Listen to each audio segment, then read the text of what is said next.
नमस्कार। S G के जी studies और एस जी के जी 2.22 यूट्यूब चैनल पर आपका पुनः हार्दिक अभिनंदन है।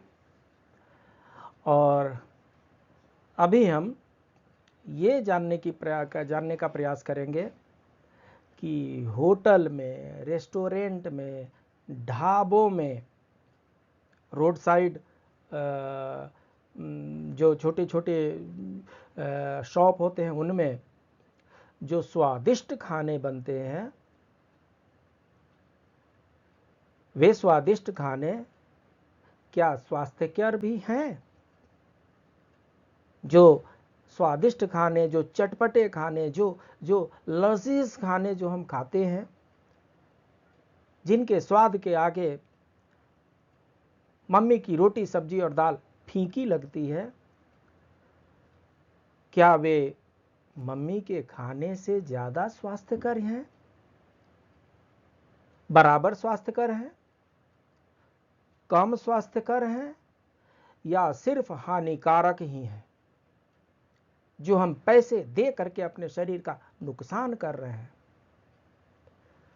तो इस सेशन में हम ये जानने का प्रयास करेंगे कि जो स्वादिष्ट खाने होते हैं वो लाभकर कितने और हानिकर कितने, स्वास्थ्यकर कितने, अस्वास्थ्यकर कितने, डेली हमें जाना चाहिए, कभी नहीं जाना चाहिए होटल, इसके बारे में हम चर्चा करते हैं।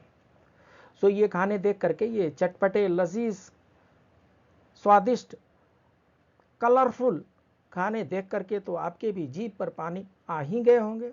रोक के रखिए, अपने जीभ पर पानी आने से रोक के रखिए, क्योंकि इसके बाद जो हम बताने वाले हैं शायद आपके इस रंग में भंग न डाल दे। सो आइए देखते हैं। होटल में, रेस्टोरेंट में, ढाबों में जो खानों को स्वादिष्ट बनाया जाता है, जो खाने को स्वादिष्ट बनाने के लिए जो तरीके अपनाए जाते हैं, उसमें से सिर्फ और सिर्फ 10 अस्वास्थ्यकर तरीकों की हम चर्चा कर रहे हैं। अनेक तरीके हैं अस्वस्थकर, हार्मफुल, हानिकारक, नुकसानदेह, अस्वास्थ्यवर्धक है, बीमार करने वाले हैं। उनमें से सिर्फ और सिर्फ हम 10 की ही चर्चा करने वाले हैं। तो सबसे पहले आप ये समझ लें कि national restaurant association of India, यह है NRAI, national restaurant association of India का जो डेटा है, उस डेटा के अनुसार जो ये जो रेस्टोरेंट और होटल का जो बिजनेस है, ये 41% पर ईयर के दर से बढ़ रहा है। बहुत अच्छी खबर है, बहुत ही सुखदायी समाचार है ये, कि कोई तो ऐसा सेक्टर है जो 41% की दर से आगे बढ़ रहा है, ग्रोथ कर रहा है, अच्छा प्रॉफिटेबल है, बहुत उसमें प्रॉफिट मिलता है, मार्जिन उसमें अच्छा है, और उसमें पूंजी लगा करके कई लोग धनाढ़े हो गए। ये बहुत सुखद समाचार है। दुखद समाचार भी जान लेते हैं। अंधेरा पक्ष जो है रसोई में वापस आ जाता है, क्योंकि आपको वहीं परोसा जाता है जो होटल की रसोई में बनता है, जो रेस्टोरेंट के रसोई में बनता है। तो रसोई में जहां भोजन को स्वादिष्ट और मन भावन बनाने के लिए अस्वास्थ्यकर प्रथाएं पैदा की जाती हैं, ऐसी ही 10 प्रथाओं पर एक नजर डालें, जिनका पालन मध्यम स्तर से छोटे स्तर के रेस्तरां आपके लिए स्वादिष्ट किंतु खतरनाक बनाने के लिए कर रहे हैं। ध्यान दें, ये स्वादिष्ट हैं, जितने स्वादिष्ट हैं ये उतने ही खतरनाक है। ऐसी क्या वस्तु है, ऐसा क्या चीज है जो घर में माँ बहनें नहीं डाल पाती, और उसको जो होटल रेस्टोरेंट के जो दाढ़ी वाले अंकल हैं, मूछ वाले अंकल हैं, वो डाल करके उसको बड़ा ही स्वादिष्ट बना देते हैं, लजीज बना देते हैं, चटपटा बना देते हैं, मजा आ गया बना देते हैं। आइए उनके बारे में एक एक करके चर्चा करते हैं। पहला जो है आर्टिफिशियल केमिकल है, कलर है, जिसको कृत्रिम रंग कहते हैं। जब हम सब्जियां बनाते हैं तो आलू का अलग रंग होता है, लौकी का अलग रंग होता है, टमाटर का अलग रंग होता है। क्यों होता है? क्योंकि प्रकृति ने उनको ऐसे ही बनाया है। बीट रूट का अलग कलर होता है, क्योंकि प्राकृतिक रूप से उनका रंग वैसे ही है। लेकिन रंग सिर्फ और सिर्फ प्राकृतिक तरीके से ही नहीं बनते हैं, रंग आर्टिफिशियल तरीके से भी बनते हैं, रंग केमिकल से भी बनते हैं, रंग हजार्डस आइटम से भी बनते हैं। तो क्या करते हैं होटल वाले, आपको तो देखने में लुभावन लगने चाहिए, स्वादिष्ट तो चखने के बाद होता है, देखने में अट्रैक्टिव लगना चाहिए आपको खाना। वाह क्या कलरफुल खाना है, क्या कलरफुल पेस्ट्री है, क्या रंगा रंग केक है, लगना चाहिए ना। सो होता यह है कि रेड वेलवेट केक के आकर्षक लाल रंग से लेकर के और थाई करी के पीले रंग तक, जो घर की कढ़ी होती है वो उतनी पीली नहीं होती है, जो होटल की कढ़ी होती है वो स्पेशल पीली हो जाती है, उसके लिए अलग से कहीं चना की खेती की जाती है क्या, उसके लिए कहीं अलग से गेहूं चावल सब आते हैं क्या। हर चीज में, होटल में हर चीज में मिलावट होती है, रंगों की मिलावट होती है। दाल में दाल जैसा रंग डालना, चावल में चावल जैसा रंग डालना, सब्जी में सब्जी के जैसा रंग डालना। जितने ये पेस्ट्री आइटम्स हैं इसमें पेस्ट्री को अट्रैक्टिव बनाने के लिए रंग डालना, ये सब आपके लिए खतरनाक हो सकती है। खाद्य शोधकर्ताओं का कहना है कि भारतीय व्यंजनों में इस्तेमाल होने वाला लाल रंग तारकोल से बनता है। किस चीज से?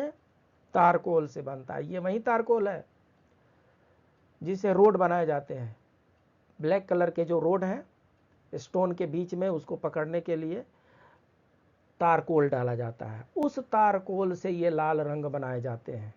आप समझिए आपको क्या अट्रैक्ट कर रहा है और आप क्या खाने के लिए जा रहे हैं, क्या खाते आ रहे हैं। भारतीय व्यंजनों में इस्तेमाल होने वाला लाल रंग तारकोल से बना होता है और यह कार्सिनोजेनिक होता है। कार्सिनोजेनिक का मतलब होता है कैंसर पैदा करने वाला। सर दर्द, सर्दी, खांसी, जुकाम, पेट दर्द, कमर दर्द, घुटना दर्द, इससे अगर आपका मन न भरा हो तो ये रंगारंग ये सब आइटम खा लीजिए होटल में और कैंसर को बुलावा दे दीजिए, दावत दे दीजिए। हर कोई युवराज सिंह जैसा खुशकिस्मत तो होता नहीं कि कैंसर होने के बाद भी बच जाए।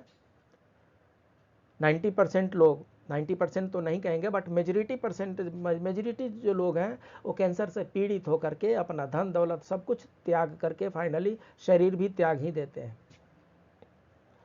ये जो कलरफुल आइटम है ये कार्सिनोजेनिक के नाम से, साइंस में कार्सिनोजेनिक के नाम से जाना जाता है।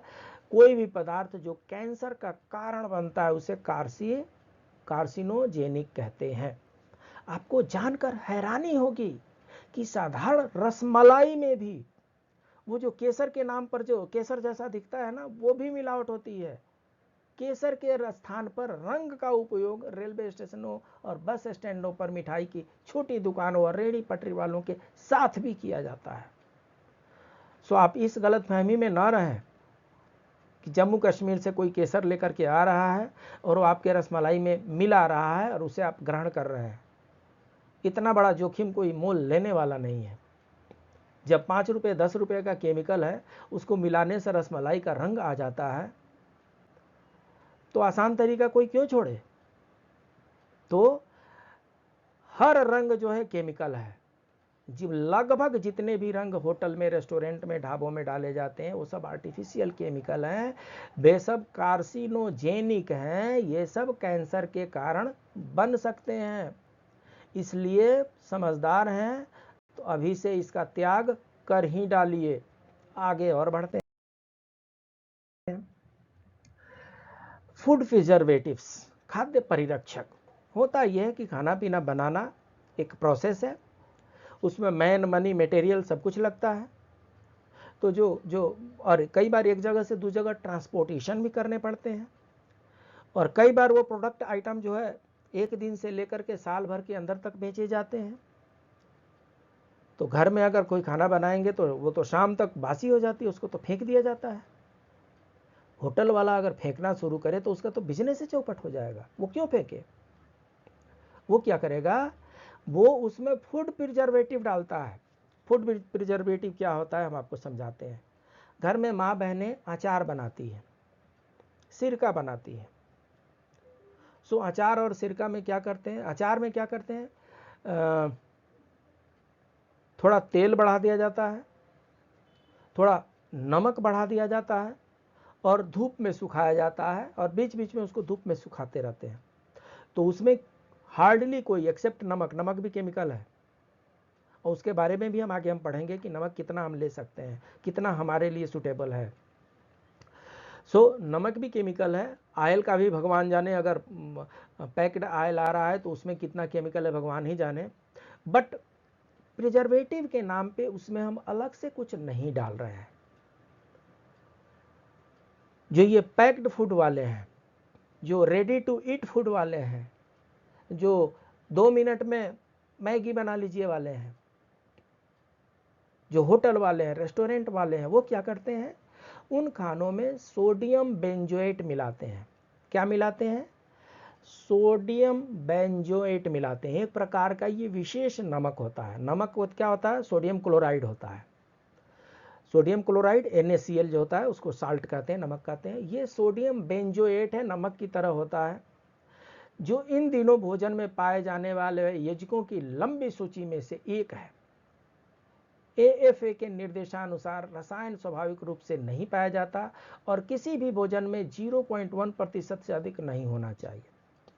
सो सोडियम बेंजोएट जो है 0.1% तक टोलरेबल है।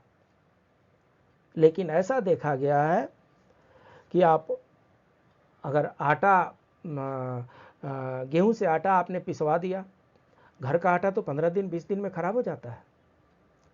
फिर ये जो पैक्ड आटा जो बेचने वाली कंपनियां हैं वो ऐसा क्या डालती हैं कि 1 महीना 2 महीना 3 महीना तक उनकी वैलिडिटी रहती है। उसमें फूड प्रिजर्वेटिव की क्वांटिटी बढ़ा दी जाती है। आपके पास अचार आ जाता है, आपके पास ब्रेड में लगाने वाला जैम आ जाता है, आपके पास कई प्रकार के पेस्ट्रीज आ जाते हैं, आपके पास कई प्रकार के मिल्क प्रोडक्ट आ जाते हैं। इन सब में सोडियम बेंजोएट और वैसे ही न जाने कितने फूड प्रिजर्वेटिव मिलाए जाते हैं। विशेषज्ञ चेतावनी देते हैं इस तरह के खाद्य पदार्थों से बचने का कारण यह है कि ये रसायन कई घरेलू सामानों में परिरक्षक रूप में, जिसमें बेबी वाइप्स और शैम्पू, जहां इसका उपयोग रोगाणुरोधक एजेंट के रूप में किया जाता है, शामिल है।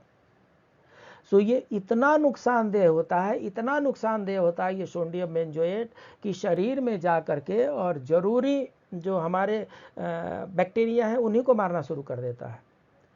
सोडियम बेंजोएट डालने से क्या होता है, अगर ब्रेड है, ब्रेड में सोडियम बेंजोएट डाल दिए तो उसमें फफूंदी नहीं लगेगी। क्यों नहीं लगेगी? वो फफूंदी मारते जा रहा है। लेकिन हमारे शरीर के रक्षण के लिए, हमारे जो हम खाना पीना खाते हैं उसके पचन पाचन के लिए कुछ बैक्टीरिया जरूरी है, और अगर उनको जरूरी बैक्टीरिया को भी मार देंगे तो पचन पाचन ही बाध्य हो जाएगा। जो हम खाना पीना खा रहे हैं अगर पच गया तो हमारे लिए वो विटामिन बन गया, और अगर अपाच्य हो गया वो जहर बन गया, फूड पॉइजनिंग हो गया वो। सो ये सोडियम बेंजोएट नाम का जो केमिकल है ये कितना हार्मफुल है, इसकी चर्चा हम आने वाले समय में करने वाले हैं आपसे। अधिक भूनना, भुना हुआ चना आपने देखा ही होगा, रोटी भी करीब करीब रोस्ट की जाती है। सो भूनने का मतलब ये होता है कि जो अनाज होता है उसको पका दिया जाता है। कुछ कच्चे अनाज हम खा सकते हैं और कुछ अनाजों को पकाना पड़ता है, तभी जा करके वो खाने योग्य बनता है। सो भूनना तो जरूरी है, बिना भुने तो खाना खा ही नहीं सकते, पच भी नहीं पाएगा। सो जहां भुना हुआ खाना मानव शरीर के लिए अच्छा है, वहीं ज्यादा भुना हुआ खाना भी उतना ही खराब होता है। वेलनेस बाई तान्या की मालकिन तान्या कपूर कहती हैं। तान्या कपूर जो है वेलनेस बाई की मालकिन है, ऑनर है। ज्यादा गर्म करने से तेल के पोषक तत्व नष्ट हो जाते हैं, क्योंकि अधिक भुनना कर रहे हैं ना। नॉर्मल भुनना ठीक है, हम दाल का छौंका लगाते हैं ना, नॉर्मल भूनते हैं हम, लेकिन अधिक भूनेंगे तो क्या होगा, उसमें जो जो विटामिन्स हैं, जो जो मिनरल्स हैं, वो सब अपने आप ही गायब हो जाते हैं, पोषक तत्व तो नष्ट हो जाते हैं, स्वाद बदल जाते हैं और हानिकारक मुक्त कण निकलने लगते हैं। ज़्यादा जला देंगे तो क्या होगा, तारकोल हो जाएगा। ज़्यादा जला देंगे तो क्या होगा, राख हो जाएगा। ज़्यादा जला देंगे तो क्या होगा, कार्बन हो जाएगा। और उससे हानिकारक मुक्त कण निकलने लगते हैं, जो मानव हृदय और आंतों के लिए भी हानिकारक है। आजकल लोगों को चेस्ट पेन होने लगता है, कितनों लोगों को बाईपास सर्जरी करानी पड़ती है। किडनी है, इंटेस्टाइन है, लीवर है, ये सब के लिए भी ये हानिकारक है। जबकि रेस्तरां दावा करते हैं कि खाना पकाने और भुनने के लिए स्वस्थ तेलों का उपयोग करते हैं। तान्या बताती है यदि आप एक एक्स्ट्रा वर्जिन, यहाँ पर नॉर्मल तेल की बात नहीं हो रहा है, जैतून का तेल जो कई डॉक्टर रिकमेंड करते हैं, जैतून के तेल को भी अगर अधिक भुनने में लगाएंगे तो वो भी उसकी जो पोषक तत्व को नष्ट कर देंगे और उसमें से जो हानिकारक तत्व हैं वो निकलने लगेंगे और हमारे शरीर को नुकसान पहुंचाएंगे। इसलिए over roasting is also dangerous. लेकिन खाना को स्वादिष्ट बनाने के लिए, लजीज बनाने के लिए, देखने में रोचक बनाने के लिए, आपके स्वाद को बढ़ाने के लिए और आपको रेगुलर कस्टमर बनाने के लिए होटल वाले ओवर रोस्टिंग करने से नहीं चूकते हैं। ओवर रोस्टिंग करते हैं और जो आपके लिए, हमारे लिए बहुत ही हानिकारक है। एक्स्ट्रा पनीर। अब आइए टेस्ट में बढ़ाते हैं हम, कैसे कैसे टेस्ट बढ़ाया जाता है। चाहे स्वीट हो, चाहे सब्जी हो, चाहे दाल हो, उसमें टेस्ट कैसे बढ़ाते हैं। स्ट्रीट फूड स्टॉल से लेकर के रेस्टोरेंट तक हर तरह के बाहरी खानों के स्थान पनीर के अत्यधिक उपयोग के लिए जाने जाते हैं। ये इतना स्वादिष्ट क्या बनाता है? ठीक है, श्रेयस्कर उमामी स्वादी हो जाता है, जो विश्वास किया जाए रिपोर्ट पर तो इसे एक अद्वितीय स्वाद के रूप में, जब बहुत सी चीज़ों में ऐसा है, होटल वालों को पता है कि बहुत से ऐसे आइटम हैं जिनमें अगर एक्स्ट्रा पनीर ऐड कर दिया जाए तो उनका स्वाद कई गुना बढ़ जाता है, अद्वितीय स्वाद उनका हो जाता है, क्योंकि उसमें नमकीन और खट्टा के संयोजन से भी बियॉन्ड चीजें पाई जाती हैं। लेकिन क्या होता है, पनीर जो है ग्लूटामेट से भरपूर मात्रा में पाया जाता है और अधिक पनीर लेने से क्या होगा, आपको हमने पहले ही बताया कि अतिरिक्त पनीर की हम बात करना है।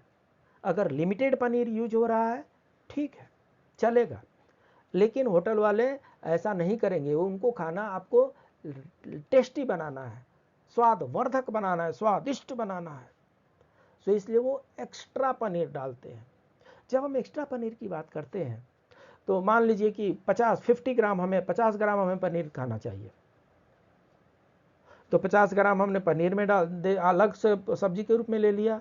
दाल में भी उसने 25 ग्राम डाल रखा है। आपका रोटी चाहे पूरी है, स्वादिष्ट बनाने के लिए उसमें थोड़ा सा पनीर डाल रखा है, तो 50 ग्राम के बाद जितना है वो सब एक्स्ट्रा हो गया आपके लिए। अधिक पनीर खाने के नुकसान क्या है? दस्त की समस्या हो सकती है। हमारे शरीर में प्रोटीन की मात्रा बढ़ने पर दस्त की समस्या हो सकती है। जो पनीर है वो प्रोटीन का अच्छा स्रोत है। रियल पनीर की बात किया जा रहा है, आर्टिफिशियल पनीर की बात नहीं किया जा रहा है, केमिकल पनीर की बात नहीं किया जा रहा है। और इसमें केमिकल पनीर भी होते हैं। जिस तरीके से होटल खुल रहे हैं, रेस्टोरेंट खुल रहे हैं, जिस तरीके से मिल्क प्रोडक्ट यूज किए जा रहे हैं, नेचुरल मिल्क उतना होता भी नहीं है। तो वो चाहे ना चाहे उनको आर्टिफिशियल केमिकल पनीर लाना पड़ेगा, जो अपने आप में वो केमिकल होता है, हानिकारक होता है, और उसके बाद से एक्स्ट्रा खाने से उसमें दस्त होती है, ब्लड प्रेशर बढ़ सकते हैं और पाचन सिस्टम खराब हो सकता है। आपका large intestine, small intestine, liver damage हो सकते हैं। तो इसलिए अतिरिक्त पनीर एक डेंजरस थिंग है जो होटल, रेस्टोरेंट और ढाबों में डालने की आजकल प्रथा ही चल पड़ी है। एक्स्ट्रा साल्ट, देखिए ऐसा है, साइंस की माने तो नमक तो खाना है। नमक में क्या होता है? नमक में NaCl होता है, सोडियम क्लोराइड होता है, तो नमक तो खाना है। लेकिन लगभग 1 चम्मच से अधिक नमक नहीं खाना है एक दिन में। हमें साल्ट लेना है, साल्ट ग्रहण करना है, लेकिन लगभग 1 चम्मच से ज़्यादा साल्ट हमें नहीं लेना है। 1 चम्मच से ज़्यादा साल्ट लेने पर वो हमारे लिए नुकसानदेह हो सकता है। होटल वाले क्या करते हैं, थोड़ा सा शुगर डालेंगे, थोड़ा सा नमक बढ़ा देंगे, चटपटा स्वाद हो जाएगा। शुगर को बैलेंस के लिए कभी नमक बढ़ाएंगे, नमक को बैलेंस करने के लिए कभी शुगर बढ़ाएंगे, और इस तरीके से टेस्ट के चक्कर में ये स्वादिष्ट जो खाने हैं वो डेंजरस हो जाते हैं, हानिकारक हो जाते हैं, लाभदायक नहीं हो पाते हैं। स्वाद तो हो जाता है, पेट भी भर जाते हैं, लेकिन उसके बाद का जो काम है वो मुश्किल भरा हो जाता है। सो जितने भी फास्ट फूड रेस्टोरेंट हैं सब में एक्स्ट्रा नमक परोसे जाते हैं। वो आपको इसलिए फील नहीं होते हैं क्योंकि उसको न्यूट्रलाइज करने के लिए उसमें और भी केमिकल डाले जाते हैं जो और भी उसको हार्मफुल बना देते हैं। पेस्ट्रीज हो गया, डोनट्स हो गया, ब्रेड हो गए, इसमें बहुत कुछ ऐसे होते हैं जो शायद स्वाद से परे है, जो हमारे अनुभव से परे है, लेकिन धीरे धीरे हमें उसका हैबिचुएटेड बना दिया जाता है। अत्यधिक नमक का सेवन हाई ब्लड प्रेशर, दिल का दौरा और स्ट्रोक, हार्ट स्ट्रोक तक बढ़ जाता है। आप लोगों ने देखा होगा कि अच्छे खासे व्यक्ति थे, सब कुछ ठीक ठाक करते थे, सडनली हार्ट स्ट्रोक हो गया, चले गए, भगवान का बुलावा आया। कुछ लोग बच गए तो उनके कई पार्ट से वो काम करना बंद कर दिए। तो इसलिए एक्स्ट्रा सॉल्ट जो है इट इज ऑल्सो डेंजरस। सो इसमें हम सिर्फ 5 ही कवर कर रहे हैं। इसके बाद वाला जो वीडियो है उसमें हम अनदर 5 कवर कर रहे हैं। तो अगर ये 5 आप समझ चुके हैं तो मुझे लगता है आप इतना जानने में समर्थ हो चुके हैं कि आप खाना नहीं खा रहे हैं, जहर खा रहे हैं। आप खाना नहीं खरीद रहे हैं, पैसे दे करके जहर खरीद रहे हैं। आपका ये एक सुसाइडल अटेम्प्ट है, आप सुसाइड कर रहे हैं। धीरे धीरे अपने शरीरों को, अपने ऑर्गेन्स को क्षति पहुंचा रहे हैं। इसलिए उचित ये होगा कि इन स्वादिष्ट खानों के चक्कर में न पड़ें। जितना भी समय मिलता है घर में अपने लिए स्वयं खाना बनाएं। अगर घर में मम्मी पापा पति पत्नी कोई खाना बनाने वाले हैं तो उन्हीं का बनाया हुआ खाना ग्रहण करें। ये स्वादिष्ट के चक्कर में न पड़ें। मिलते हैं अगले 5 टिप्स के साथ, अगले 5 ऐसे अस्वस्थकर तरीकों के साथ जो हमारे स्वादिष्ट खानों को खतरनाक बनाते हैं। मिलते हैं, नमस्कार।